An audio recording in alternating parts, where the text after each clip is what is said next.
Sasquatch, Yahoo, Phantom of the Forest, you Spear Finger, Fire Dragon, Ohio Grassman, Silver Giant, Bloodless Howler, West Virginia Vampire, Coyote King, Hogzilla, Devil, Dark Coyote Killer.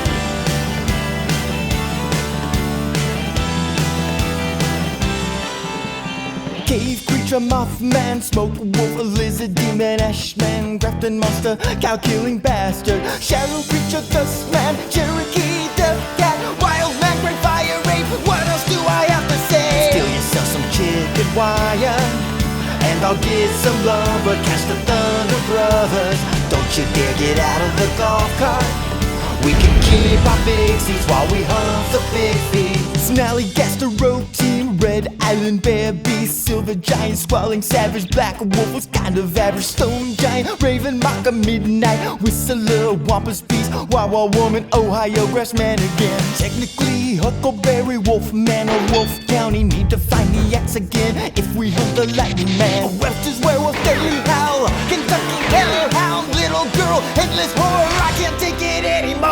Steal yourself some chicken wire, and I'll get some lumber. Catch the Thunder Brothers. Don't you dare get out of the golf cart. We can keep our big seats while we hunt the Bigfeet. This here's BIGFEETS, the only source for filthy celebrity nudes. And by celebrity, I mean Huckleberry, and by filthy nudes, I mean literally. I'm Robert Brockway, I'm Psychic Bigfoot Sidepiece. I'm Sean Baby, and at the age of 16, my Shidoshi Tanaka brought me to the legendary ninja land of Masuda, where my outstanding abilities shocked and pleased the ninja community, and I earned the right to call myself Ninja. And I am New York Times bestselling author Jason Pargin. I like that it pleased them. That's my favorite part of that Frank Dukes quote, is that they were just, you know what, I like that. I like that guy. Really enjoying this ninja boy. They didn't love it. They didn't go nuts for it. They were just like, go work. Go work. Before we get started on what is going to be a 43-hour podcast, for sure, what can we plug? How about you, Jason? The book that is coming out just weeks from whenever you listen to this, probably about a month after you hear it, although if you're listening to it in the future, the book probably already exists. It is called I'm Starting to Worry About This Black Box of Doom. It is a standalone novel that does not require any knowledge of anything else I've ever written or said or anything that happens in this podcast. It is its own thing. It is up for pre-order wherever you possibly get books in every possible format, including audio. No, I do not read the audiobook. How about you, Sean? What would you like to plug today?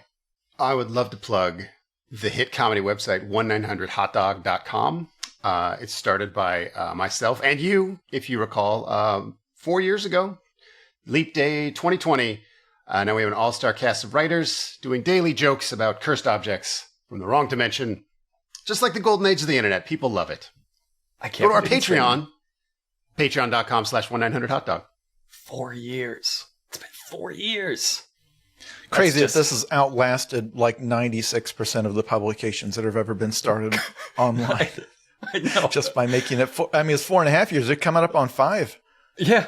I was just going to say, like a 5-year anniversary, there are a lot of websites, even in Prime Internet, that did not make the 5-year mark. And we have buried them all. The Confederacy did not last this long. That's my benchmark. Like how they use Huckleberry to measure every Bigfoot. I measure the Confederacy is my measure of time. Oh, shit.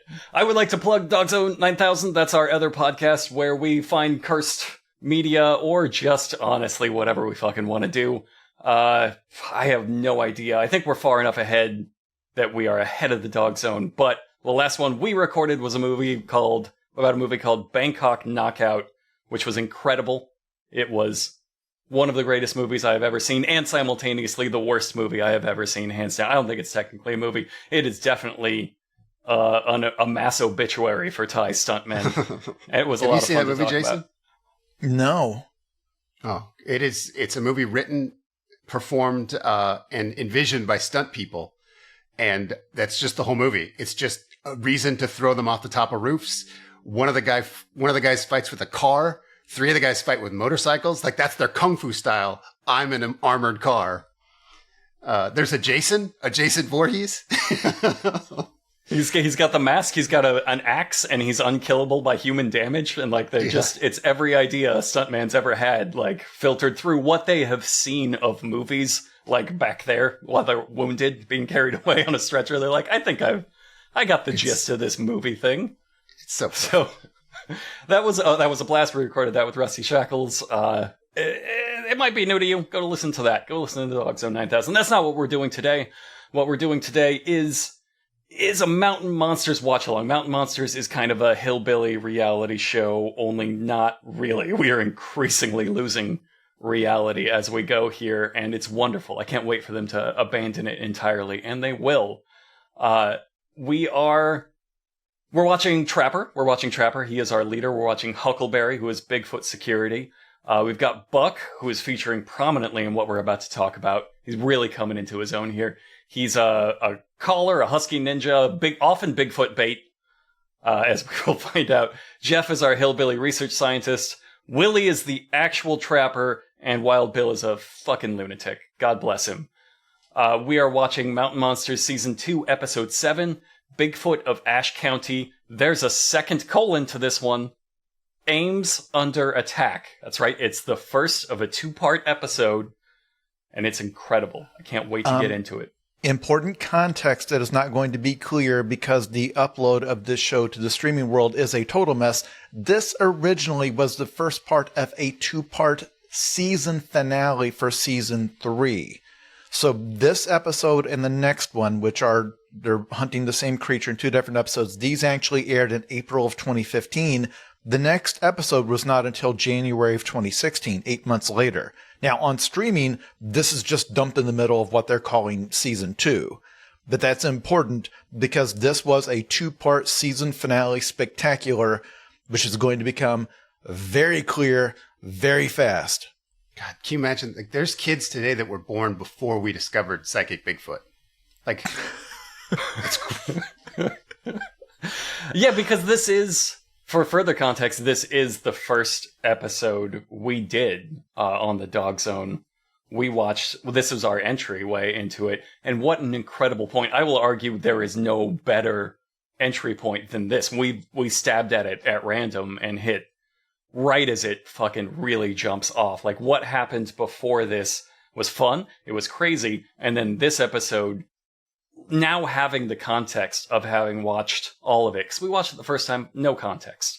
This time, knowing how it is built up, you see how big the gap is based on what they have done so far to what they are doing now, and it's so shocking. It's so much more shocking than when the first time we watched it. I love it. Frankly, I love it. Should have started the podcast here. Everything prior to this was just a huge waste of time, and I do apologize to the listeners. And if you have popped into this BigFeets podcast with this episode, normally we tell you have to go back and watch it and listen to it from the start. Frankly, it's fine. This episode will bowl you over. I'm going to spend a lot of time trying to figure out what's different in this episode because it feels very different from what came before. And it's very interesting to me because it is clear that this show hit a crisis point with the infamous Bigfoot of Clay County is addicted to Golden Delicious Apples episode. And that there were meetings held after that saying, we need to talk about danger. We need to talk about stakes. We need to talk about why we're justified in capturing, torturing, and murdering these creatures. And from that point on, starting with the episode last time, where you started to get into Bigfoot has drawn a map in his cave and has human level intelligence and knows fire. That was where they started. It's like, okay, we need to try harder. And then we got this. Jesus Christ. This Bigfoot kills people. This Bigfoot takes over minds. They establish it. I mean, we'll get to it, but they do. They establish it early. They're like, hey, wait a minute. We're just making all this up. We can take the brakes off. I don't know. Why are we holding back on all of this? If it's all fake anyway, why not fucking mind control? Why not Bigfoot psychic harems? Why not proclaim real people have been killed by Bigfoot and we're here to avenge them?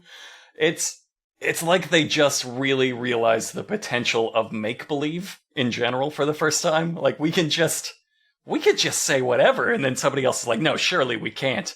And then they had a long meeting. We're like, I think we could make up whatever we want. We're going to talk about this because we have speculated that there may be legal restrictions as to what they could make up. It turns out, no, it was all just limited to the power of their imaginations. Okay, so getting into the episode, first thing we do is look up whether or not this is a real creature. This is, and it's not only real, it's probably the most folklore they've had to base off of. It is a real Cherokee myth. It's got extensive folklore around it. It's appeared elsewhere in pop culture. I didn't see anything about its pedophilia. We'll get into that. We'll get into that. The mind control and the pedophilia is what they added to spice things up, which really any plot. those are two elements you can just throw in. You gotta add These men are libertarians and they love the X-Men. Oh shit! All right, they're going to hunt the Cherokee Devil, also called Sulkaloo, in Ashe County, North Carolina. Standard measurements. He's a shack and a half. He's 8.5, 10 feet tall, well over 800 pounds. Now, there's something familiar about the CGI model of this Bigfoot. He has the thick thighs of a huckleberry. This is a huckleberry with a chimpanzee mouth and red eyes. It's just... It's nothing other than huckleberry. It has a long gray, listeners, this rendering of this Bigfoot has a long gray prospector beard, long gray hair. They did a foreshadowing with their little CGI, rendering. Probably on accident. Yeah, maybe. You're right. I want to credit that with them learning, but I have no precedent for that. Also, when we found out that this is a real creature, which people listening to for the first time, a lot of times they will just pull one out of their ass, like there's no existing folklore. I actually was watching this episode, and they said, well, he's called Sulkaloo. That's a Cherokee name that means slant-eyed giant. And I slammed on the pause button and rapidly started Googling to make sure it's like, oh, no. They didn't make that up, and it's not. That is what it means. Yeah. They maybe shouldn't have said it. Like, if I was hunting a monster whose third most popular name translated to a racial slur, what I would do is I'd just stop giving the fun facts before I got to the racial slur. It's inadvertent. It was an accidental one invented before they knew of that race's existence. Sure. But I do want to say, I feel like maybe Huckleberry got a secret thrill from saying it. I feel like there was like a little titter in his voice when he was like, Sulkaloo. Am I allowed to say that? Isn't it fun to talk like this? So I want to say that's actually, I think that's them learning. I think they got one of Jason Pargin's producer notes from Out of Time when we said, it's hilarious that when you went to, because the last time they went to talk about the Bigfoot's name in, I think it was Iroquois. I don't fully remember, but they were like, and that's Bigfoot in Iroquois, and we all laughed because why would his name be the literal translation of Bigfoot? I think they got that note and it really hurt, and they were just like, okay, we'll use the real one. Maybe they shouldn't have, but I think we'll credit them with trying to learn. Also, if just for regular listeners, if you, like several people, are wondering why in the lyrics to our song, Technically Huckleberry, this is why. This is coming up. This is why Technically Huckleberry is in the theme song. Just to get you pumped for that reveal. So Jeff says it was first spotted in the 1600s, and according to folklore, he was a supreme hunter. They'd go out to hunt and not spot any game anywhere, and they'd say the Sulkaloo had been there and just eaten absolutely everything. And then Buck does the most audacious fucking thing. He leans forward in the truck, actually leans forward like an excited dog, and goes, having Cherokee heritage, I do a lot of studying on this Cherokee folklore. Just absolutely rendering Jeff invalid. His whole personality invalid. And he goes on to say the Sulkaloo actually married a little Cherokee girl, and there was a huge squabble about it between him and the Cherokee, who I guess didn't like Bigfoot marrying their children. So the actual legend, the Sulu legend, is that a woman, a fully grown woman, that there was like this little parable of that her mother was like, well, don't marry a man unless he's a good hunter. And then this thing came along and was like a good hunter. And then they didn't approve of her marrying him. Nowhere in the original legend is the bride a child. For some reason, Buck says a little Cherokee girl. And because of the way they do improv in this show, it's now canon. This is the Bigfoot is marrying a child, and keeps emphasizing, like, seems to become like a toddler as the show goes on. And that is, I can't find anywhere in the folklore where they are referencing it being a child bride. This whole thing is so off the rails because Trapper starts by talking about the Sulcaloo's Cherokee heritage. So he's already doing a Jeff. And then Jeff chimes in within the 1600s. And now here comes Buck yes-ending that with more backstory about the child bride. I think this is too many Jeffs. And you see how... I don't know. I guess the thing I had a biggest problem with is because of Buck's Cherokee heritage is what? 1.7% Cherokee. So that amount of DNA means he was trusted with the sacred tales of the Bigfoot libertarian marriage. And so that's weird and troubling. And this is why you should only have one guy as like the backstory guy, I think is the lesson we can take. I can't believe there's not been conversations in between episodes because there's nothing else for Jeff to do. Buck has other stuff he can do. I'm going to give everybody a spoiler for future Mountain Monster seasons. Like after Trapper passes away, the real life guy, not the character, Buck becomes the new Trapper. Buck becomes the team leader after, like, they're all, you can see them doing it. Like, you can see them, like, elevating him. And, yeah, they're elevating him to be, like, this leadership role, and he'll, like, head the second team when they do their pincer movement. So everybody else has got something else they can do.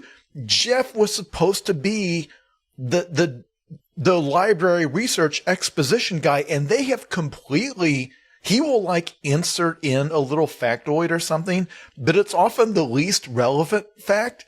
Like last time he knew that Washington County was, he went to the Wikipedia page for George Washington to explain who George Washington was. And then because much beloved. Yeah. Because they had taken everything else in the briefing. So like that doesn't come up during their hunt. It wasn't like, 5 minutes left in the episode. They had to summon the spirit of our first president to save their lives. It didn't impact anything. So them minimizing his role, like he should have gone to them and said, okay, well, can I help with the traps? Can I be the gun guy? Like otherwise he does hold the infrared camera, but that doesn't require expertise. He doesn't know how to use it. He routinely cannot see things until they're visible with the naked eye anyway. That's not true. He has a use, and I think it's growing. It's one of those things that is being foreshadowed, that they're slowly growing, just like they were growing Buck's like slow roll into leadership. He's the coward. He pisses himself, and as we will eventually find out, he shrieks like a little girl and falls down when he is stunned, like a fainting goat. You need a coward to sell steaks, man. This is scary. You need him. You need a Shaggy. He's gonna be Shaggy. Yep. So we've got a pedophile Bigfoot. There's no other way to say this. It's so weird. I mean, I'm not a Cherokee like Buck. My parents have never stopped a scary story to say, also, Dracula had sex with a tiny boy. No, listen. This part's important. Dracula married an Algerian human boy. But also because the next sentence that's going to be said in this truck is Jeff's going to throw in, oh, and also he can read your thoughts, which is not part of the folklore. But please, a mind-controlling pedophile Bigfoot is the most terrifying thing ever invented in fiction. I'll give them that. That sounds like a liberal grade school teacher. It's just good God. I can't believe it's gone off the rails this far into the episode, which, let me check, it's 2 sentences. It's like barely, like the credits music is still soft fading out over the lyrics, and they're like, pedophile, Bigfoot, mind control. Like, fucking what? I have no grounding for this. We can't go this hard, this fast. It's such a jump. This is what we mean. It's such a jump from everything that came before. And what's so funny about it is, you know how everyone's always like so supportive about backstory? Like when he's like, ooh, Nassau County was named after Jeff Nassau. They're like, wow, that's real fascinating. Really good job. But when Buck tells him about the child bride, it gets real quiet in the truck. Yeah, they all really consider the implications of it. Yeah. But we covered this when we first went through this episode.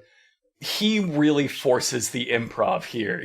Every time it seems like we're steering away from Bigfoot having a child bride, he's like, hey, you guys remember the child bride? They're like, I do feel like Buck got that it wasn't vibing with him, because he, like, when everyone's real silent, he's like, oh, also it cleaned out all the game, the pedophile stuff, sure, but like, you know, the stuff Jeff said, the killing all the game, those were my findings as well in my Cherokee research.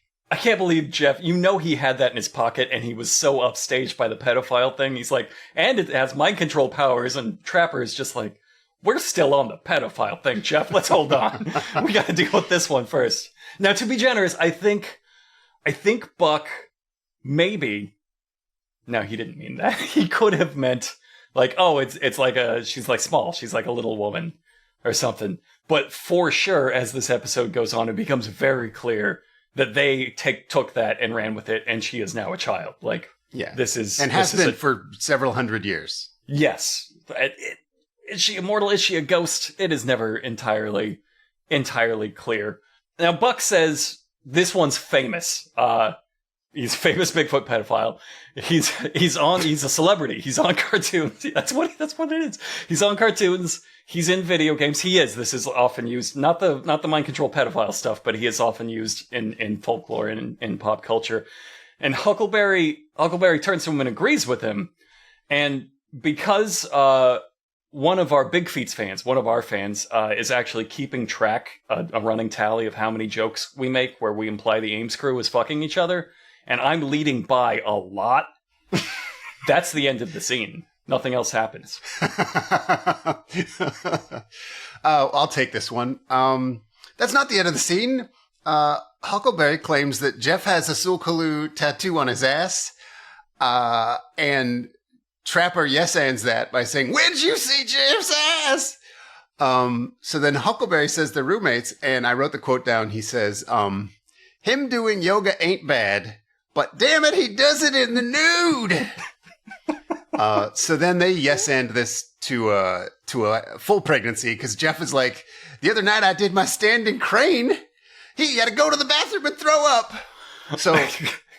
And then it says in my notes that Huckleberry says it was like a wounded pigeon. I wasn't quite sure what he was talking about. I guess Quivering. he means the back of his dick and balls. So I'll put my dollar in the gay sex jar, whatever we're doing here.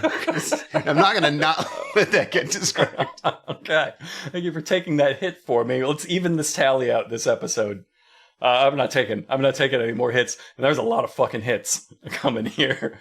So it's time to end that fun, good time we had very abruptly when Trapper just goes, it's time to face off against the devil. Like, we went right from Jeff's wounded pigeon penis to we have to fight the devil. It's a wild mood change.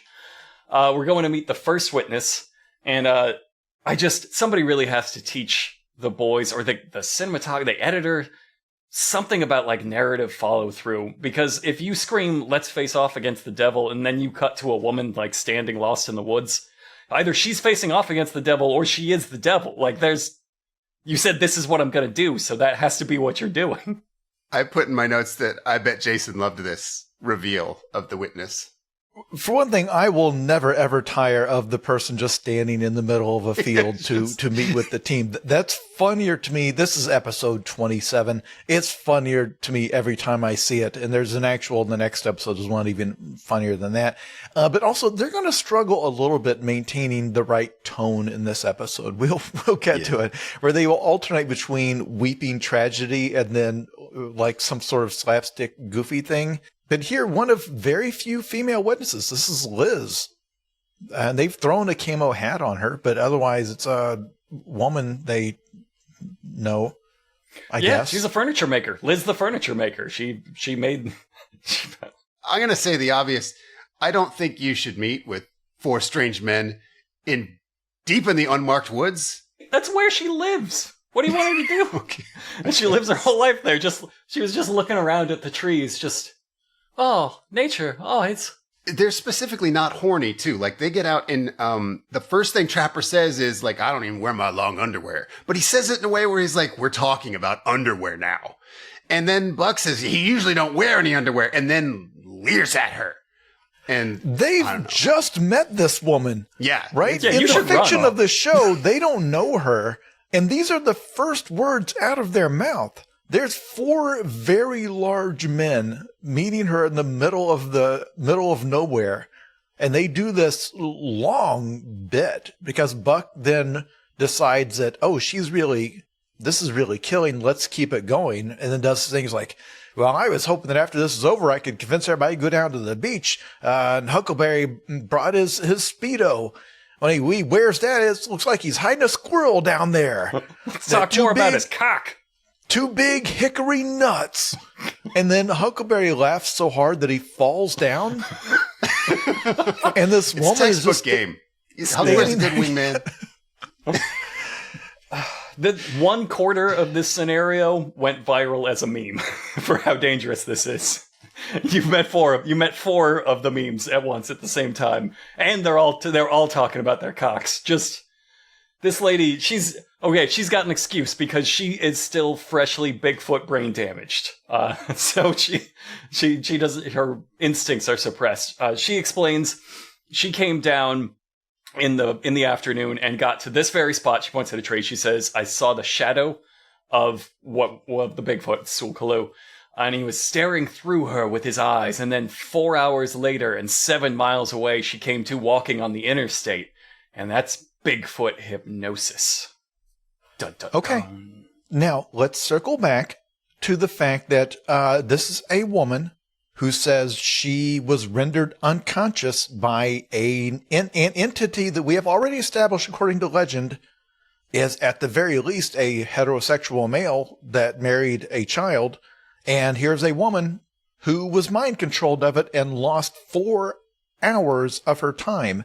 You would not assume that the Bigfoot hypnotized you just to have you wander around aimlessly for 4 hours. You would assume that it had hypnotized you for a reason, and that the reason, like best case scenario, is that it made you go hunting for it, like that monster in the animated show Scavenger's Reign, if you've not seen it on Max.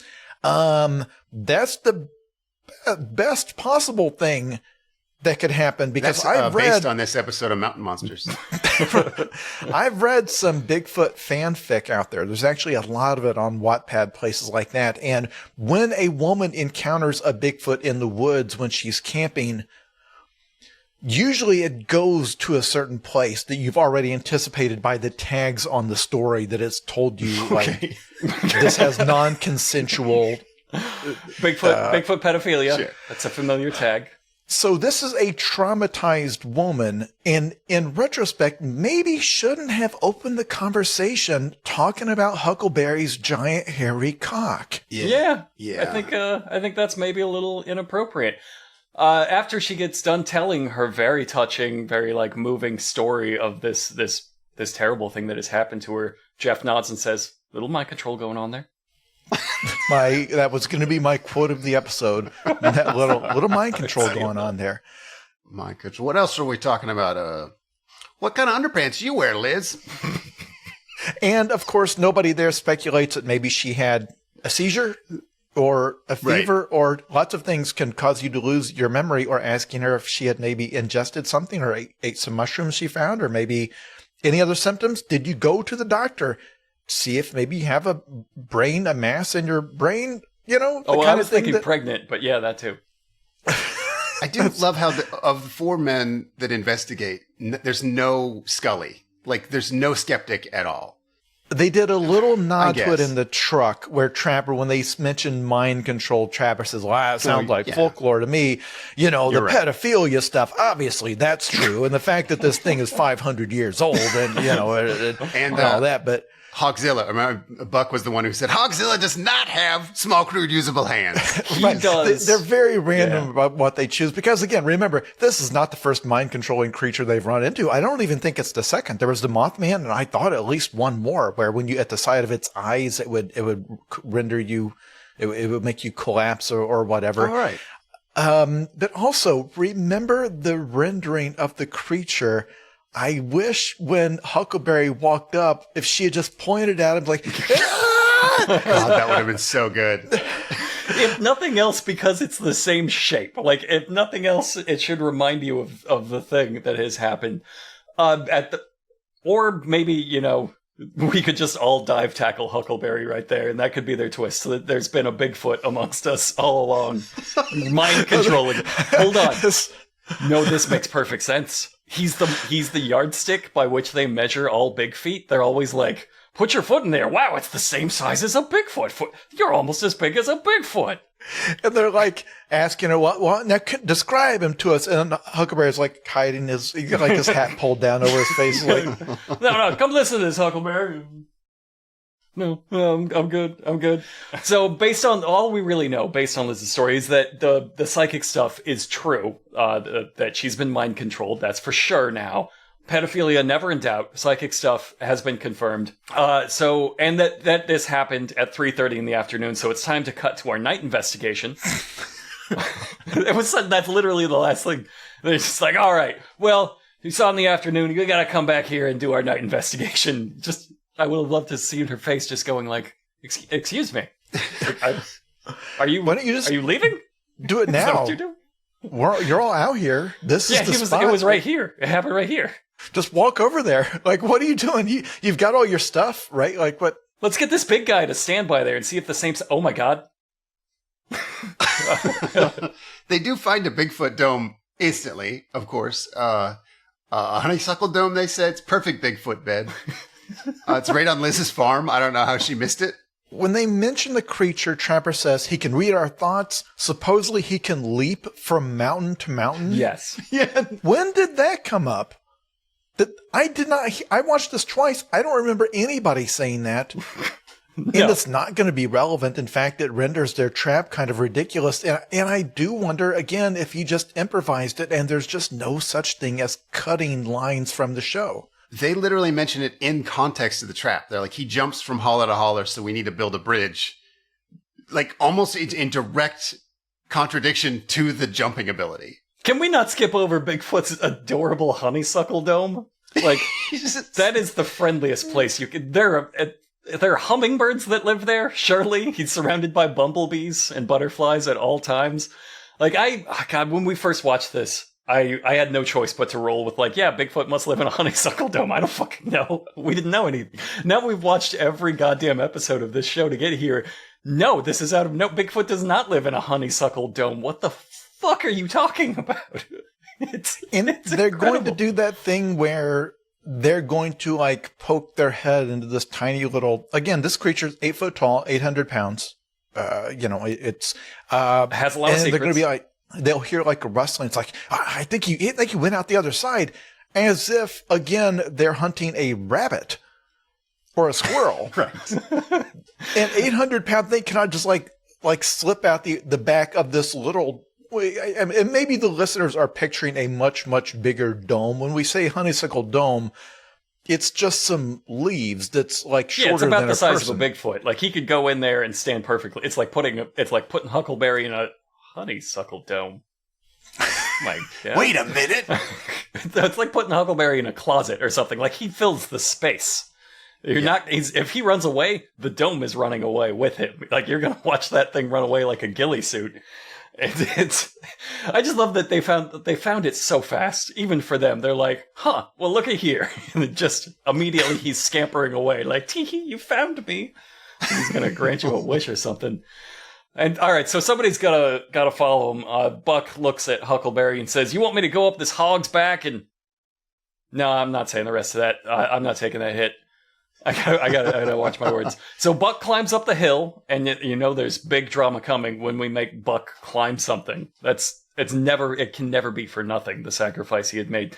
And Buck climbs up the hill, and they start yelling for him, and he is gone. He will not respond. It's not even like that thing they keep doing where Willie or somebody gets yanked off camera, and then they run 5 feet, and they're like, oh, here he is. Good luck. They finally got that note that, I don't know, maybe this should be tense for a little bit. Maybe it should build to something.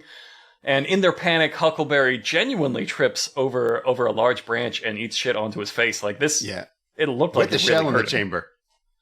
It's true. With his shotgun out.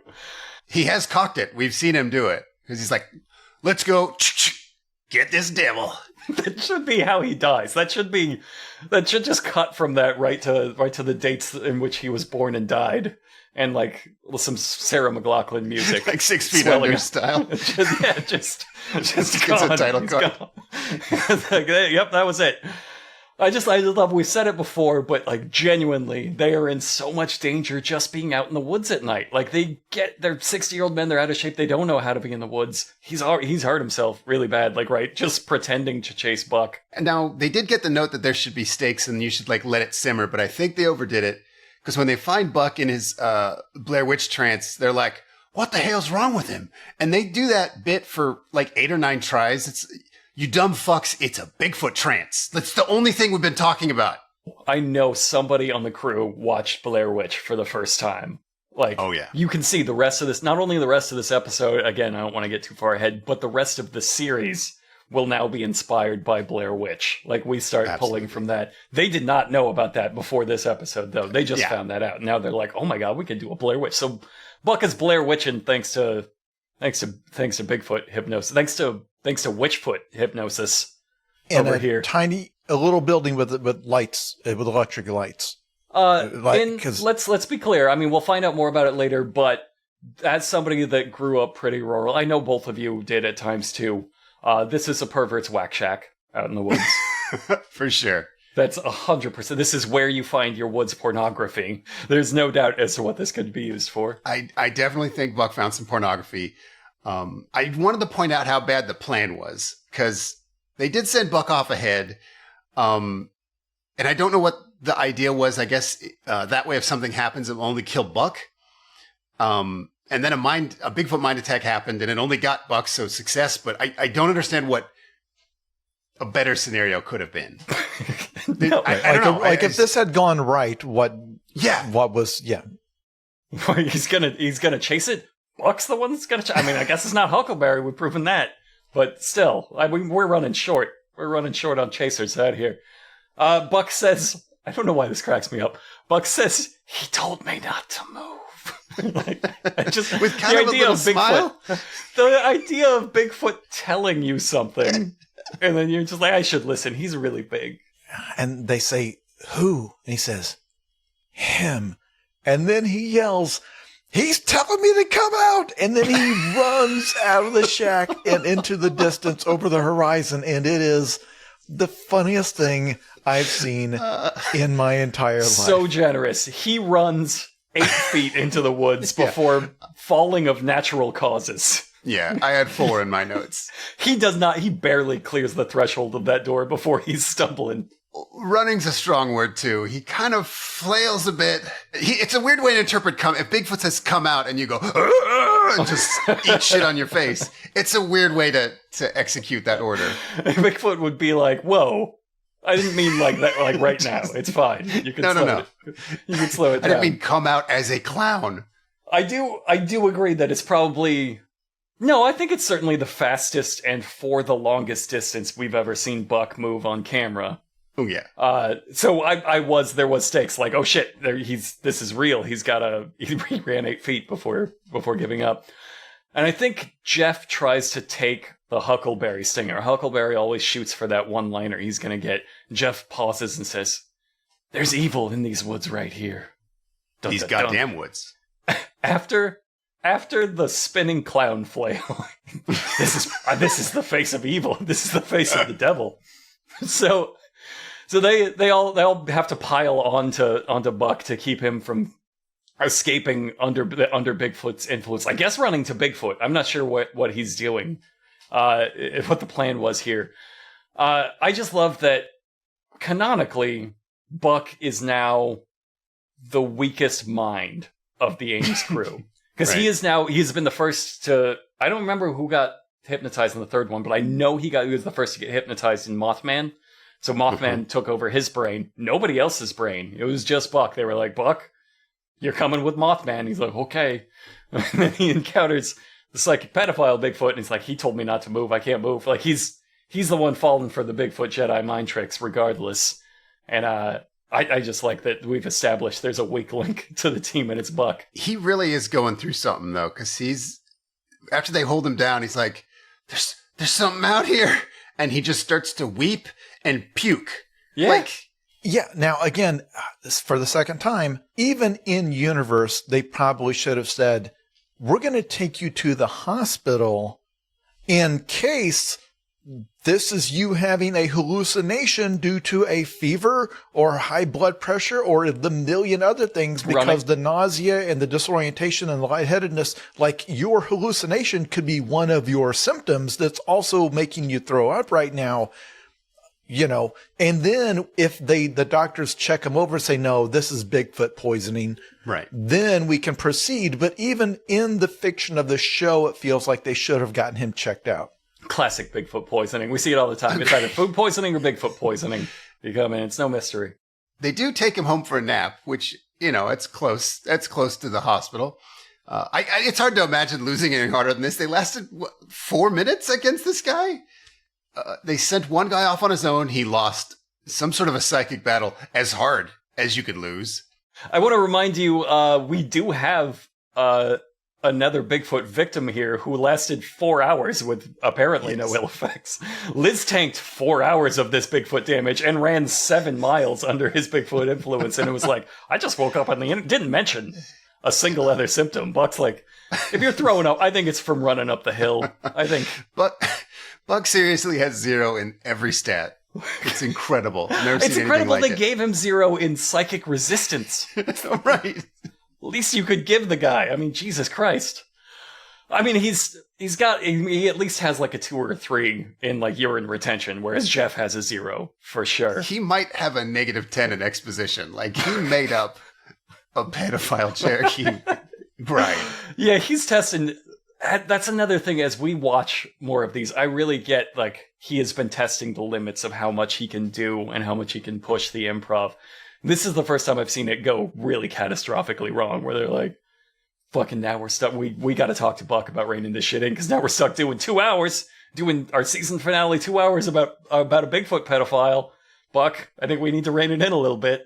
The tone of the show, like they leave off not knowing for all they know, this is fatal. Like Buck is very sick. It's very sad. They've been defeated. They've got to go back home and regroup. And then just cuts to the next day, the trap team, and we hear Wild Bill say, they got some impressive trees down here in the Carolinas, don't they?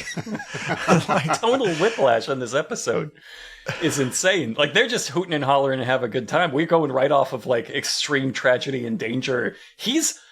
I'll give him this. He's acting. He's doing some acting. He was actually, like, trying to cry, sort of crying, looking like he's throwing up. Like, he's doing a passable job at this. And he has never really attempted that before. And we are cutting right from, like, Buck's Oscar moment to Wild Bill going, hoo-ha! Look at them trees! That's nothing. Why even do that? I like, because the show, the Act 1 is generally about information gathering, so they can come to the trap builders and say, here's what we know, make a trap for this guy. And so they now know from the psychic hypnosis attack that the Cherokee Devil can leap from holler to holler. And so they design a trap to fight a super leaper, which is a bridge with a breakaway bridge trap. Because he has the ability, they said, I love what Willie does with, Willie says, just so confidently, sometimes he says this. He did this in the Mothman episode too. He looks straight at the camera and he's like, Mothman can't teleport through electricity. You're like, fucking, that's the craziest thing I've ever heard. And then when they just run with it, he decides to do that again here. He just says, now we know Bigfoot jumps from mountain to mountain. I don't think we know that. I know Trapper said that briefly. And he's like, but I figure what he really does was jump one gully to the next. So I'm going to go off of that. And then the implication is I'm not going to build like a thing for him to fall into when he lands. I'm going to build a bridge because the implication is that he hates doing that. He wishes he didn't have to. He would love a nice footpath. Take a day off from jumping. Now, he does have another scale model of this trap. Oh, it's so cute. The model is a little sad, to be frank. It seemed like they're trying to cut around it. Like, maybe not give too much screen time to the model. But it seemed like he was so proud of it. It's totally the drawing that, like, you want to encourage him. You don't want to put it on the fridge. He's waiting. He's waiting by that fridge. It's like a cardboard elementary school craft thing, to which Wild Bill looks at and says, well, it's just like a giant mousetrap. No, I've never seen a mousetrap of that design. That would be a Bigfoot-sized mousetrap with a giant bar that comes. That would be amazing. Build that. I would love to see that. Even if what you have said was not completely insane, that's just like a giant mousetrap. Your mousetrap is a bridge they walk over and fall into a trap door because they're sick of jumping from counter to counter? Like, this is for a jumping creature, remember? I don't know. God damn it, it's so crazy. Everybody's so on their A game. Well, it's the season finale. It makes sense. So we go to meet our second witness. We've met him before. It's Buck. Buck is the second witness, and he's super sad in his little Forest golf cart in the pouring rain, like a Hillbilly Morrissey video, just reflecting on the loss he suffered. I think when we talk about how different this episode is, it may not be clear to the listener because a lot of things that have happened before. They've had a guy get mind controlled before. They've had creatures that it was implied were some sort of weird pervert. They've embellished weird stuff onto existing folklore. The difference in this episode and in the next is they have added a bunch of acting scenes. Stuff that requires real acting, not acting like where you yell and shout, where is it? I think it's over there, blah, blah, blah, or it's like kids playing in the woods. Emotional crying scenes where it's in the show where the Buck, also Huckleberry later, will have to act catatonic, act like they've been mind controlled, act like they are distraught and in despair, like emotional, like sitting down, having to get into the right headspace. When we looked up these men, I had said that Buck is the only member of the crew that has another credit on IMDb, where it's like I think it's a true crime thing, and he was acting in a role in like one of the recreations or something like that. This looks to me like Buck trying to build an acting reel. Yeah. Like he decided he wanted to do real acting because in this episode and the next, he's going to do a lot of it. And this is the first time they've built the script around, we need emotional, authentic, naturalistic acting out of one of us, aside from just yelling and pointing our guns at each other's heads. And it's really over the top. Like he's sitting there in tears in his golf cart. Now, does it look ridiculous? Yes. It's the funniest thing I've ever seen. But it's like so overwrought, the tone is totally different. Yeah, but he's playing it like the mind control was a sexual trauma. Like there's a real darkness to it. He has 0 in every stat, and that includes acting. So he's not selling it very well, but you can tell he's trying to pull from a real dark, terrible thing that's happened to him. He says while crying, we keep saying crying. I don't know if people think we're joking. He's weeping real tears and describing how he's like, and it said, follow me. And everything about me wanted not to, but I had to. I had no control over what was going on. Like that word for word is like a Law and Order SVU scene from a witness. Yep. It's okay. It's not us reading into it because I wrote down almost the exact same words. This is a description of a terrible crime on a police procedural. Like this is, it tossed me in a shack and it said, don't move. You know, you're painting a very vivid picture of something I don't think you mean to paint here. Maybe you do. This is a pervert whack shack and he has a child bride. You're going to a weird fucking place in this episode. But there's an implication here that's really wild for Buck to be selling, and he is selling the holy shit out of it like he's not sold anything on the show before. Like, it's really important to him to land this. There's a turn in the middle I really like where he fakes like a self-awareness where he's like, I sound crazy. There was a little Indian girl. okay. He's really trying to pass that drama final. It's such emotional manipulation because he knows these guys have to listen to him because he's crying. Like they can't just cut him off at this point. Shut up about the little Indian girl, Buck. So it's just this is where he cements it into the narrative. Yeah, like this is like you could feel the resistance to like we could cut around this now. We can't cut around this. This is where it has to be truly embraced. Because then he says the little Indian girl grabbed his arm and said, "Nuavaha dohaya," I think is what he says. It's not really close to how you should say it. What I did was way farther. I'll give Buck credit that it's not an easy thing to do. However, I'm not the one that put that into my episode. Sure. I'll just put that out there. Anyway, the ghost of Bigfoot's child bride has grabbed him by the arm, and he pulls off his shirt to reveal on one arm, like, here are massive Bigfoot's evil claw marks where he grabbed me untenderly, and then on the other arm he pulls that up and there's a very faint little child, a distinctly child. So this is where we are like, no, this is not a little woman. This is a toddler's handprint on his arm here.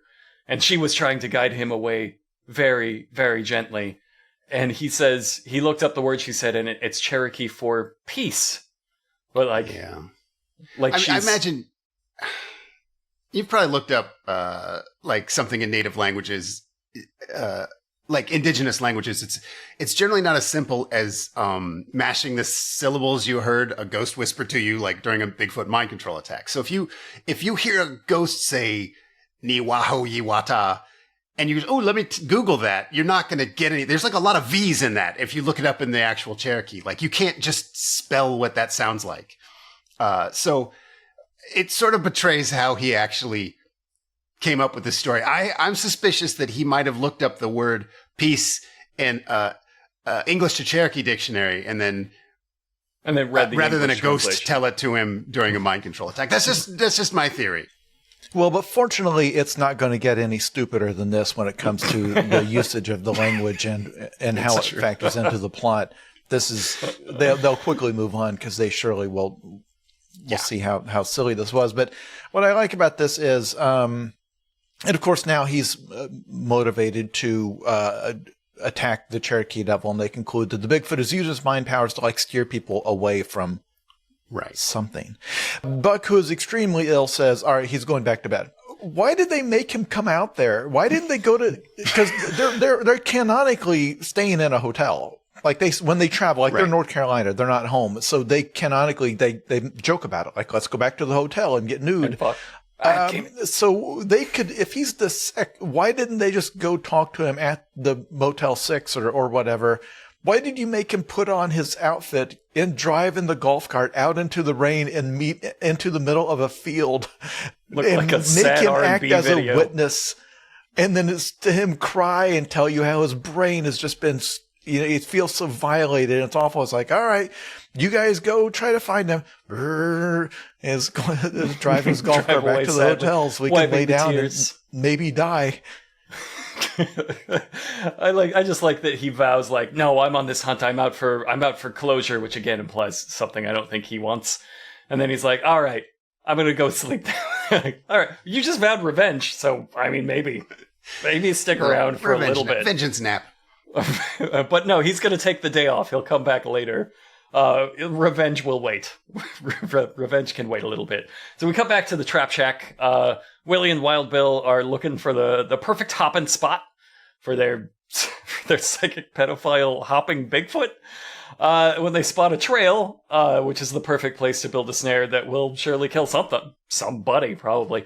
And I was right, it will kill somebody. It turns out it's them. It should have been them, because as they're Willie's chainsawing down a tree, and a widowmaker, a massive dead branch gets dislodged from very high up and comes just flying down like, I rewound that scene several times, it's a couple of feet from their heads. Like, Yeah.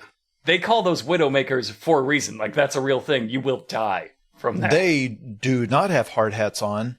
No. They don't have any safety equipment. And Like, we should be mourning their passing right now is what we There's should a be scene doing. where they're like across the bridge from each other, and like one of them just throws a 4x4 across at the other guy, like an uncatchably large board spinning and flying at the other guy in a way that would have just, crushed his head if it hit him. And it didn't. But and it's foreshadowing for their near-death experience. For they're getting their skulls. I can't believe all Wild Bill says in relation to that is he says, "That's a damn incoming round, horse's ass." And then they hard cut right away from that back to hijinks. Like, you should have gotten Buck's crying R&B scene in the golf cart. Like, you should be in shock right now because you just about died. You really just about died. We just about lost you. No fooling, no drama. That was... If Huckleberry's shotgun was loaded, that's how close you came. to the point that I don't think they should have left that in the show. It makes them look irresponsible as a production. Like, this is where producer Colt's job, and yes, I'm calling him out, should have said, hey, this is real. Do you understand? Just because a camera is on, you can die. Like, this is not a fictional TV show. This stuff is all like that tree can kill you. Like, we are portraying you as being professionals at what you do. Like, the idea is that you actually have some skills here, and taking some sort of basic safety precaution should always be a part of it. That's why the gun stuff bothers me so much. I'm sure people are tired of hearing me bring it up, but it really does. And the chainsaw safety stuff. And again, Wild Bill's going to go scrambling up a tree in terrifying fashion, and then will stage a fall out of the tree or accidentally fall out of the tree. Either way, he lands flat on his back on the ground. He's not wearing pads or headgear or so anything. much shit. Yeah, this is, again, we watched this episode and we laughed at how badly he ate it. Having watched all of them, he's eaten it out of shit before. We make a running joke that he just falls. It's his job to fall out of trees, and it is. It is a huge part of his CV. He eats shit so much harder this time than he ever has. Like, he climbs very, very high, very fast. In fact, he has to stop halfway up and go, "I gotta find a cramp," and then we kind of cut away and cut back to him up the tree. So it didn't work for him great. But then he rappels out of the tree without grabbing onto the rope to slow it at all, and just lands on his back and tries to walk it off. But it's clear that he did at least knock the wind out of himself a little bit by the way he's talking. Like, nothing this Marine can't handle. Jesus. Anyway, so they're building the bridge. Yeah, and the bridge, the surface of the bridge is made out of those rustic planks. The Pargin planks. Take Made a out of the drink Pargin if planks. you were waiting for. You can actually see when it's nailing them down, like the old nail holes from the 7 or 8 other times they've used those planks.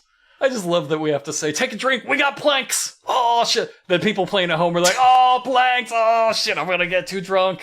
I can't deal with all the planks."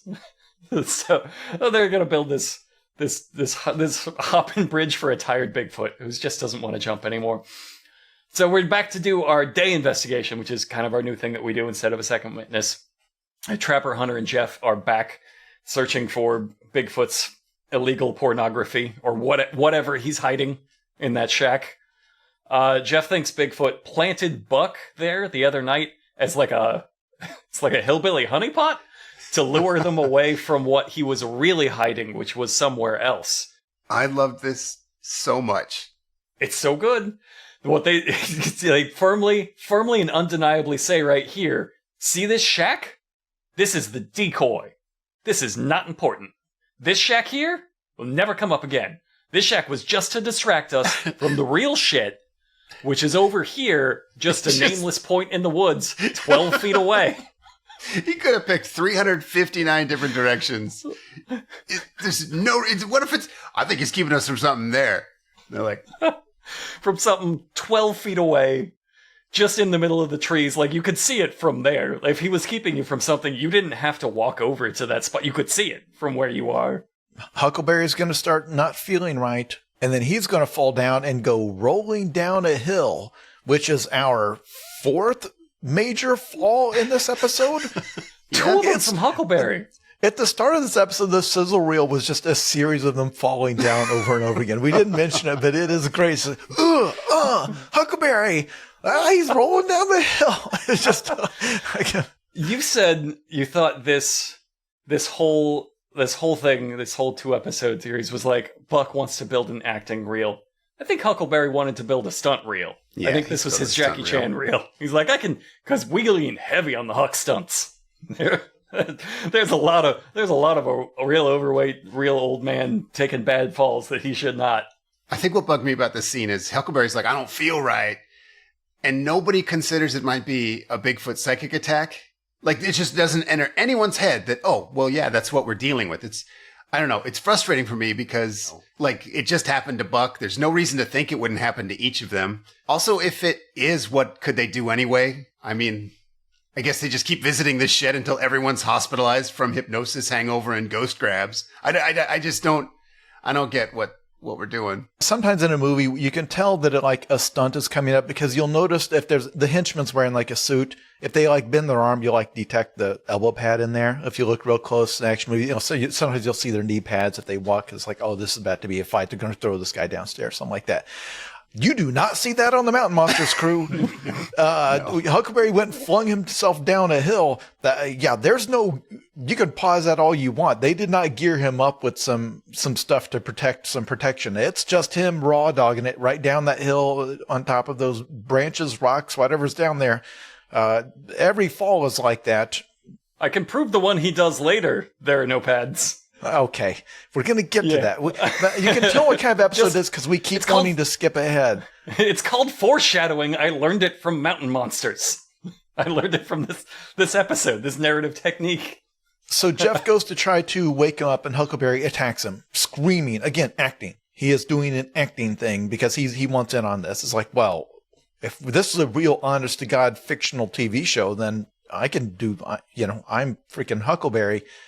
And then Trapper, after they all have to get on top of him, Trapper says, it took like 500 pounds of men to hold Huck down. It's good. I like how Huckleberry wakes up shrieking and fighting like he woke up at the county lockup. Like he's just this tornado of violence. Flashbacks to his chupacabra wife. That's just how he's so used to waking up to that, to shrieking and fighting off. She got out again! There's a moment, we kind of skipped over it, where Huckleberry's first, pretending to have his Bigfoot hypnosis take over.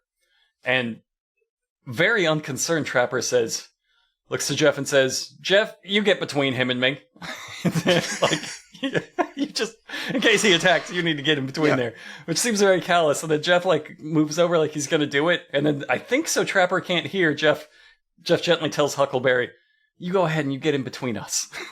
So he doesn't listen. He sends him, they send the Bigfoot hypnotized Huckleberry after each other. There's no loyalty in this fucking crew. I love it.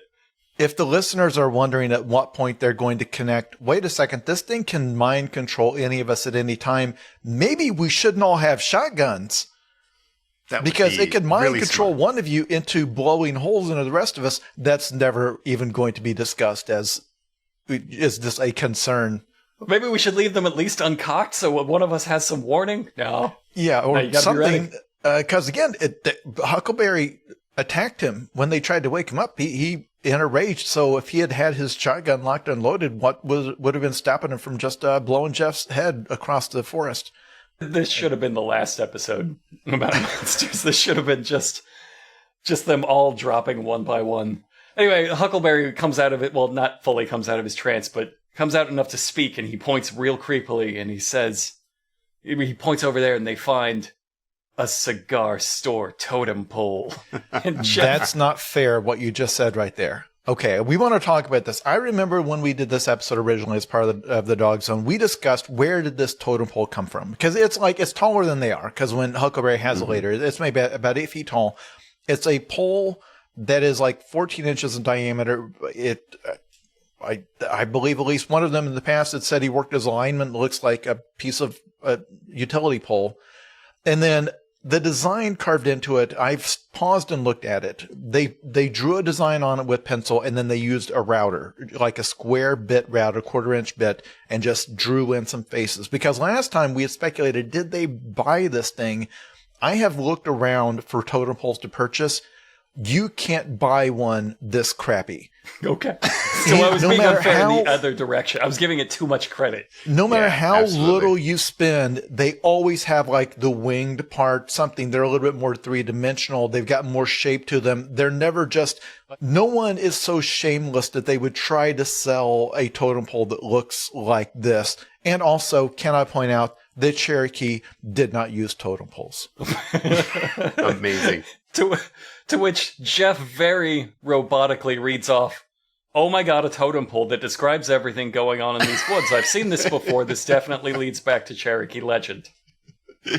I love it so much. I didn't even know that what Jason said, that Cherokees didn't have totem poles. That makes it so much funnier. This does one of the things I love on the show where when they're like chasing a Bigfoot and then someone will stop and be like, "My golly, look at this here footprint." And they'll forget all about the chase. And that's what happened here when Huckleberry just got mind controlled and thrown down a hill and he wakes up in a full fist fight. And then Trapper says, "Jeff, come over here. Like, forget about our friend. You got to see this here totem pole." He's still got his shotgun. Let's turn our back on him. Yeah, let's at least take his shotgun away. But also, my favorite moment of this episode, which you're going to think I'm lying, it's only my favorite moment because I had seen this episode before. Like, obviously, Coming Up is an all-time great TV moment. But Right. Jeff, Jeff, who again, in this universe, is their researcher. He's their Bigfoot academic. Jeff looks at the totem pole, decides it's cursed, and says, "We've got to get rid of this thing, put it back in there." And they start just cramming it back into the weeds. It's like you found a magical Bigfoot carved totem pole. This is the freaking holy grail in terms of like Bigfoot artifacts. You should be telling everybody, don't touch it. Let's wrap it up. Let's get it back to shelter so we can analyze it, we can study it, we can photograph it, we can, like, no, just cram it back in there. This thing's evil. Yeah. Shove it back in the brush. they are talking about like, oh, it tells the story of everything going on in the woods, but it was a gremlin face, bird head, child's drawing of a sun, bird head again. Of a sunset, very poorly Right. drawn. They Yeah. struggled with drawing the little rays of the sun with the router, so they're very uneven. The full history of the Cherokee people and their child marrying monsters. It's all there in the bird faces. So they must have used the bird to signify child brides? Is that what they call? that Is makes that what they sense. call child bride? Because otherwise, no, that's not what's happening in these woods. So they do drag Huckleberry out of there. He's mumbling and droning in his Bigfoot trance. He says, "It don't matter, Jeff. He'll find you. He'll kill you." Like, the implication is so creepy because it means they're no match for this thing. But they've never been a match for anything they've ever faced. This is no different than anything that's ever happened. They barely overcame what turned out to be 3 normal dogs. Yeah, that almost didn't happen. They almost lost to the Hogzilla that again turned out to be a normal pig from somebody's farm, pig. and they barely won that battle. with a normal pig who was scared and confused about being rented by 4 hillbillies. So they're driving back in the truck, and Huckleberry's still muttering. He says, "I know who's gonna die." And Jeff does a really sad testimonial saying, "I've never seen my friend like this in 30 years. Like, yeah, man. In 30 years, he's never been possessed by a never been. pedophile, Cherokee, hopping Bigfoot monster. I believe you haven't seen that before. It's, God, this episode's Trapper so good. says, in the course of this last minute, Trapper has said that he's going to fucking die out here. He's going to absolutely pursue this until he's dead. But then he also says, we may have to pull out of this one. This is not going so well. So a lot of mixed both bases. messages from the team here. So they cut to the next day when they're going to meet with the trap team, and it's Jeff and Trapper, and then in the back seat is Huckleberry, still in his catatonic Bigfoot trance, but it's the next day. So he They're dragging him around, just lugging him around. took him back to his hotel room to the Holiday Inn. He went to Definitely bed. bathed him. He got up, got dressed, waited for them to come pick him up. And he has like his hair like combed down in front of his face, like the girl from The Ring. And he's just like catatonic the whole time. And I'm just like picturing him like going to the hotel with like his ice bucket and getting ice and then taking it back to the room and like trying to figure out how to use the coffee maker in the room in the morning. He's just doing the whole thing in his Bigfoot trance the whole time because he's like unresponsive in the backseat of the truck. And Jeff's like, Trapper, he's been like this for an awful long time. It's like, yeah, it's been like 12 hours now. I parked him in the corner of the motel room, hoping he'd just leave it off. Like you guided him into the truck, like your elderly grandpa, like by the arm. Like how did he wind up at the back of the truck? He's just gnashing his teeth. You're all gonna die. Yeah, good job. Well, we'll order his breakfast for him, waitress. He's fine. He does this. It's a psychic pedophile. But you're from here. You know psychic pedophile, Bigfoot brain poisoning. He's just got a little. It's like Valley Fever. Sure. You got a little of that. So they have to go brief the trap team on how they are losing this fight without them. Like we're over here losing the fight, and you're not even involved yet. Trapper even says there's probably no way we're actually getting to use your trap the way things are going. And Willie looks genuinely annoyed, like with his hands on his hips, like. You're losing this fight. You pretend losing this fight like at night now? You can't even... Because he doesn't get many traps these days. Anyway, Wild Bill yes-ands it, though. Wild Bill goes, that sounds like some scary stuff. Yep. Woohoo! Scary stuff. Does not get the vibe at all. Well, then they send Wild Bill and Willie up to they're like telling him, because again, it's Huckleberry did not come down there with them. It's because he's still catatonic from his Bigfoot mind violation. And they say, like, yeah, he's not good. You should go up there. Because if a guy is having a mental health crisis in the middle of the woods, Wild Bill's the guy you want to send to check him out. I like the way they phrase it, too. They say, you should go look at him. Like, it's fucked up, man. You got to see that. You're never going to see this shit again. He's zonked. He's out of it. And they do. They go to gawk at him, but he has disappeared. The doors are open. Right. He is just left. He has vanished into the woods. And they're all just in a panic, like looking for him. They decide they need to call Buck in for backup for this search. And then as soon as they hang up, Trapper's like, we can't wait for Buck. I don't say as soon. Like, after they get off the phone, the plan is to sit around and wait for Buck before they begin the search. It's very weird. And he abandons that instantly. Yeah. Well, that's the thing. When Buck shows up, it's now pitch black. It's pitch dark outside. Way later. So I thought it was like morning. They were beginning their day. So did Buck show up like 8 hours later? It's very weird. I don't know if there's something that went wrong in the edit. You lose time in the Bigfoot hypnosis. It's the first thing. It's the first sign, they say, of pedophile Bigfoot hypnosis is you lose track of time. But no, he shows up what appears to be like 16 hours later. So they've made it like 20 feet into the woods ahead of him. He's never going to catch him. He rolls up to find they all left without him, and he has to ask the cameraman where everybody is, which was struck me as just a very funny, like, behind the scenes moment. Is that a first for the show where they've actually turned to the cameraman and said, hey, did you see where they went? Yeah, that's the first Zach line. Zach gets a line. Zach gets a speaking line instead of just the pure hatred you can feel radiating from behind the lens. He gets to actually, you get to hear it in his voice this time. Yeah, they left. Yeah, they're gone. You're not important. Jeff has a funny line here where he gets all tough and he says, even if they lead into hell, these footprints, we're going in there to get them back. Which, it's funny because these guys have already fled twice from less than 5 minutes of spooky silence, and now they're talking about charging into hell. And have agreed privately before this to flee if things get any worse.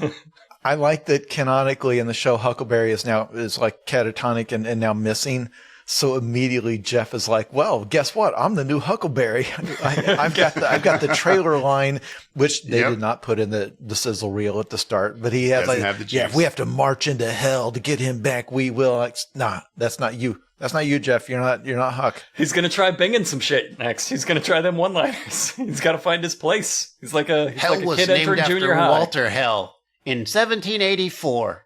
Now, Buck arrives at the shack and says, did you see that? It was that little Indian girl. I did not catch when we did the episode before that they did have a little girl in there. Yeah, they had something They in there. cast, well, it looked like a child Or in a big dress, a doll. little girl in a dress. So they cast somebody they knew, a crew member's child, they cast as the Bigfoot rape victim. I was going to say, I don't believe anybody involved in this crew would say, sure, take my child into the woods, into that pervert shack for your Bigfoot pedophile sexual assault roleplay. Yes, please take my child to do that. That was a doll. It was like it had to be. Just for my own I sanity. think it was a doll. I need to believe that nobody let their actual child go do that. But you're right, I missed it too. There was something there that they go back and they show. And then they will go back and like show it in slow motion so you can get a good glance at it. It's crazy because there's no hope of catching the Cherokee Devil anymore. Like they're seeing dolls in the window, but they're not like, we got to get that doll to lead. Like all they're trying to do is find their friend and not die. Buck wants closure. They don't even talk about the trap. They didn't even show how the trap worked. For all we know, it's an ordinary bridge. Yeah, for also, I realize now some listeners may be worried that for the trap, they're going to bait it with like a little girl thing. They're not going to do that. That would be terrible. If they put like a fake little girl in there. Yep. Close. They came pretty close to doing exactly that. Buck has an awesome line here where he sees the little girl and then she vanishes. He goes, where'd she go? Where'd she go? She was right here. Where'd she go? Did you see her? It was that little Indian girl. It's a fucking ghost, you dumbass. And he just can't get over how the ghost vanished. Cherokee Bigfoot child bride ghost. We've established. Does he really think it's a 300-year-old little girl that like exists and she can't run through a wall? Oh, that's something we forgot to mention. Every time, it's a kind of a running joke that we laugh when we explain the show. We say, Bigfoot grabbed me. This is where that came from. Buck says, Bigfoot grabbed me. But also, we forget to mention that he also said, the Cherokee child bride's ghost grabbed me. So they both grabbed him. They've both just been a little rough with him. Grab him and just pulling him about. So Trapper's team comes around and they stumble across Buck just kind of hanging out in the woods again, maybe in a daze, maybe not. He's got that Bigfoot trance face. And he's just like an abandoned beanbag in the woods. Trapper says, this is the clue we need. There's something to that shed. That's what you arrived 19th goddamn trip to the shed. Is there one location? I'm sorry, they have two locations. They have the bridge and then they have that shack. Trapper now believes there's something about that shed, which was also... There's nothing. The shed was a decoy. Remember, it's actually a spot 15 over there. No, they forgot about that. That will never be mentioned again. That the real important thing is 12 feet away in the woods. If that's true, they never found the real important thing. They forgot that existed, and Bigfoot's honeypot trap worked perfect. Bigfoot's over there going like, so good. Fuck yeah. Yes. Yes. Buck's like wrecked from... He can't get over how the ghost can like leave. After you see the ghost, it can vanish. So he tries to tell the story, the most ordinary ghost in the history of Cherokee Bigfoot child brides. And he's like, my mind is overwhelmed. I don't know. I'm so pissed off. This blubbering idiot, this weeping baby cow. He once fought a swarm of pterodactyls. He once descended into the caverns of the cave creature of Greenbrier County.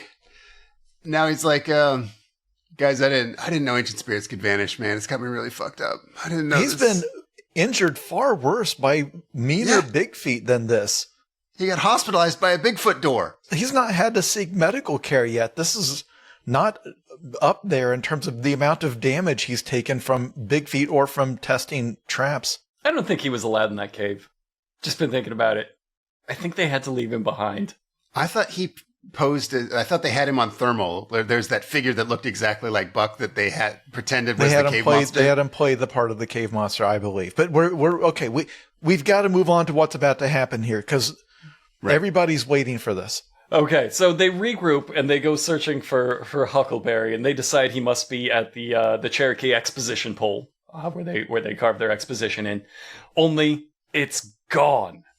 The Cherokee exposition pole has been removed, and they hear a distant Huckle scream and charge off towards the sound, and they come up a hill and find Huckleberry completely naked, covered in mud, totally deranged, holding the totem pole and like bent over like a witch, like Saturn eating his kids. He's just We say totally nude, but he has sort of crafted rudimentary overalls out of the mud. Out of mud. They did a body paint thing. They painted his torso green and his legs and thighs and butt and a penis, I guess, brown.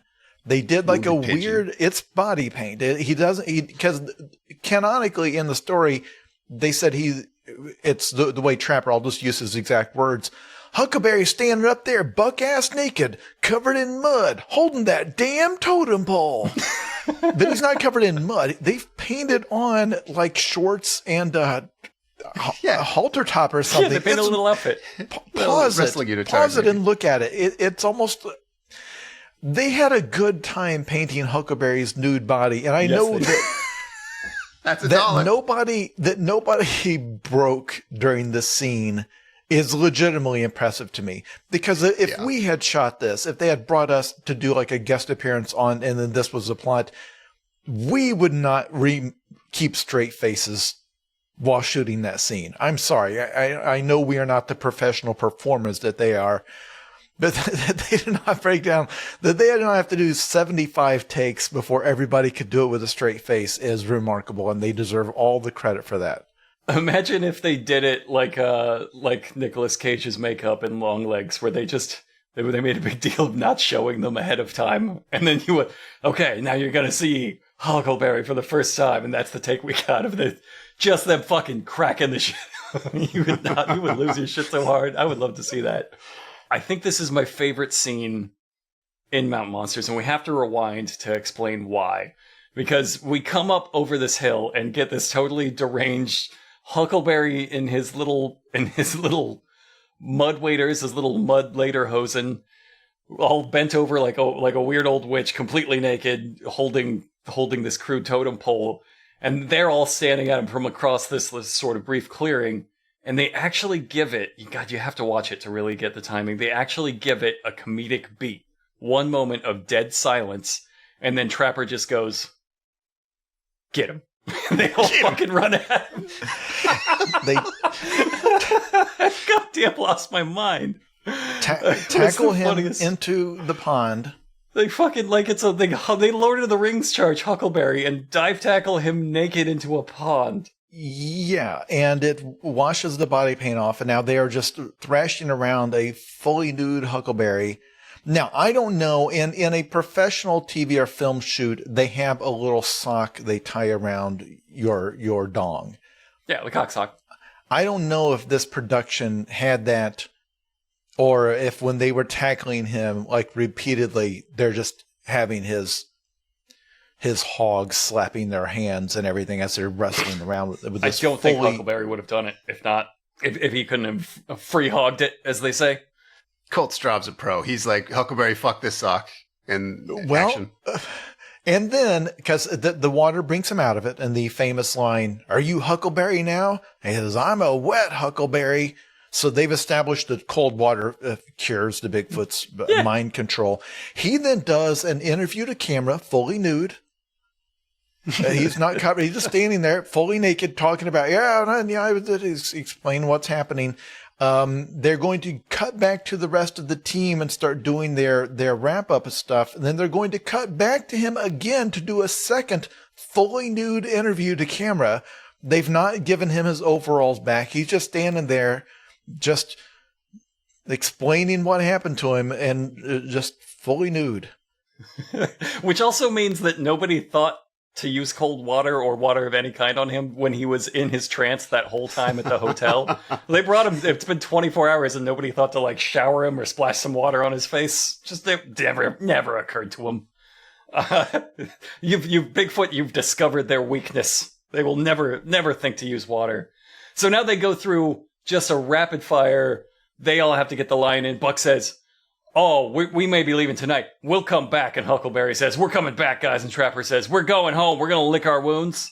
And then we're coming back, boys." I think they're coming back. Everything I have known about Mountain Monsters up to this point, I would have bet my life that they would never come back. Yeah. That this is the last time we would ever hear about it. But no, it is a 2-part episode. They've learned some degree of continuity over just this season. They have used this continuity. It's an incredible I was legitimately advancement. shocked when I saw it was an actual sequel next. I was like, there's no fucking way they're doing this. I wrote down, and it's still here in my notes, they're never coming back. Yeah. And then underneath it, oh my god, they came back. I'm kind of glad they did, because it is probably their worst defeat. It was a traumatic, psychic, vaguely sexual assault for 2 of their members. They built a bridge from nowhere to nowhere. Several of them almost died from Bigfoot attacks and falling. They didn't get a footprint. I don't think they bothered to get the totem pole. They didn't get any footage. That they do come back with a little epilogue where Buck gets to do a little bit more acting. Where he says, "Oh God, the rest of the team's coming back for the Cherokee Devil, but I've already found him. He's in my head, and now I don't know how to get rid of him." Cold water. Yeah, cold water does it. It's Huckleberry is 100% back. He's not haunted. He was doing interviews fully nude to the camera a moment ago. He's fine. Did his you try normal that? state. you performed that so much better than him too. It was like it was his 5th or 6th take. Like he was just tired of the material. It was so phony and dramatic when he did it. I believed it when you said it. I love that they forgot it was a decoy. They forgot where the important thing was that Bigfoot was trying to lure them. They forgot immediately that they found the solution to Bigfoot hypnosis, which is a minor spoiler for the episode to come, still going to come in handy, that knowledge, if you had like a little squirt gun or like a cat spray bottle that when somebody gets Bigfoot hypnotized, you could be like, no. I'm sorry. And also, do you know what was not in this episode? What may be gone forever? There was no even token effort at a pincer movement. Oh, and I don't think they're going to do a pincer next week either. No. I think we may be entering a post-pincer phase of this show, and I'm not sure I'm ready for that. Yeah. I think they lost too hard to even try it. I think that they've advanced their losing technology so far that they no longer get to pretend to hunt the thing. Because it did not happen, and it does not happen in the next one. But that's for next week. That's for next time. Let's not get ahead of ourselves. Now it's time for our favorite quote. Sean, how about you? Okay, I like when he comes out of the water and they say, "Are you Huckleberry now?" And he says, "I'm a wet Huckleberry." That's great. But Wild Bill responds to that by saying, "Hell yeah!" So the full exchange is, "I'm a wet Huckleberry. Hell yeah!" And I'll put $1 in the jar. I don't care. Yeah, there's no getting around that. My favorite was when they were going to take a look at him and were going to take a look at Huckleberry in the truck, and they were going up and they found all the doors open and he was gone, and they were all doing, it's one of those moments where everybody yells at the same time. So it's not like a line of dialogue is not going to make it into the show. It's just chatter. We're like, oh my God. But I distinctly heard Trapper say, "How did he get out of there?"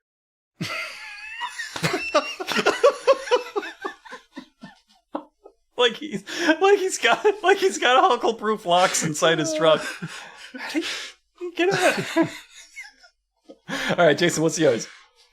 We called it out earlier, but when they're doing their tree trimming shenanigans in the woods and a branch almost kills both Wild Bill and Willie, Wild Bill says, "That was a damn incoming round. Horse's ass."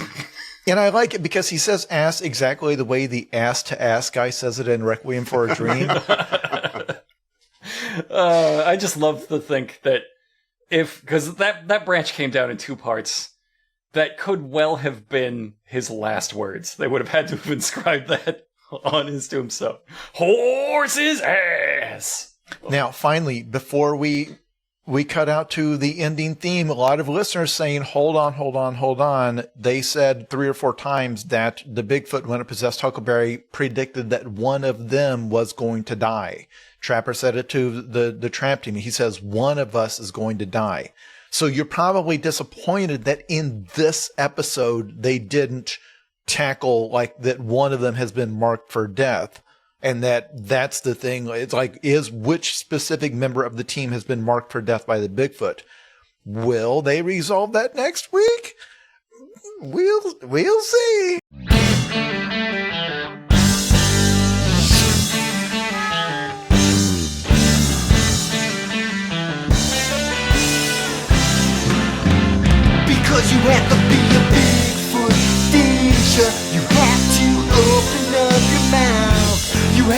a Bigfoot DJ. All your friends are so knocked out.